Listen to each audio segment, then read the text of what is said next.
Hello my skatey friends. Today I'm in my skate room, as you can probably tell. Check it out, that's nice, right? But I'm continuing my journey as to what skate or setup is the right setup for me. I recently tried the Micro Delta F and I wanted to try it with the original frame and try something heavily rockered to see if it was for me. I've done it before, but I wanted to try it again. I'm trying to drop all my presuppositions. And I found it was a lot of fun, and I liked the turns and carves, and it encouraged me to do things a little differently. But my stride on it tracked a little too quickly laterally. I struggled to get control of my stride and feel really powerful on the flats on these. To me, this is like a crazy rocker. It's quite extreme, but it is a little reminiscent of ice skating as far as that forward to backward movement. I found this setup quite darty, but that could be harnessed if you concentrate very intensively.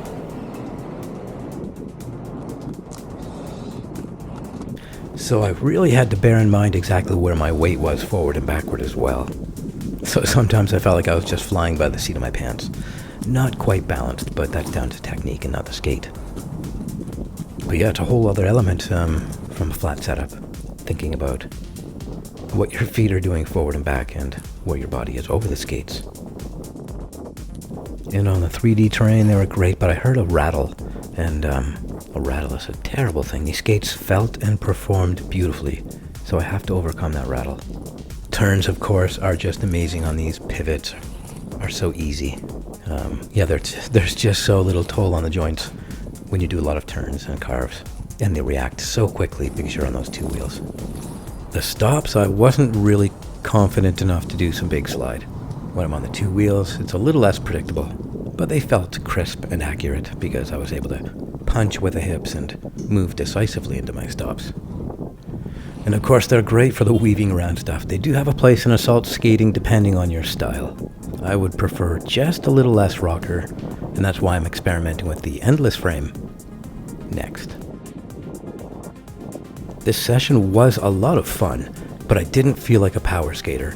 I didn't feel extraordinarily fast, and that left me just a little bit frustrated, especially on the way home against the wind.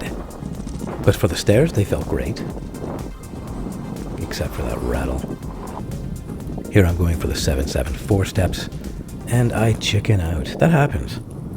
I've done these stairs many times, but it's intimidating from the top, especially if you haven't done it for a few weeks.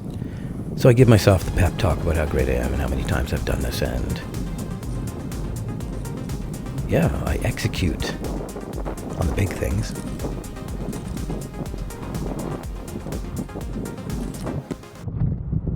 Ho ho ho ho. That is a success.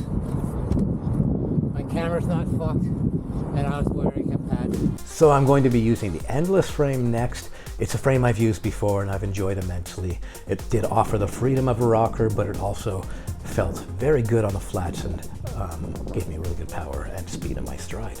Oh yeah, you guys were just amazing in my last video as far as the comments.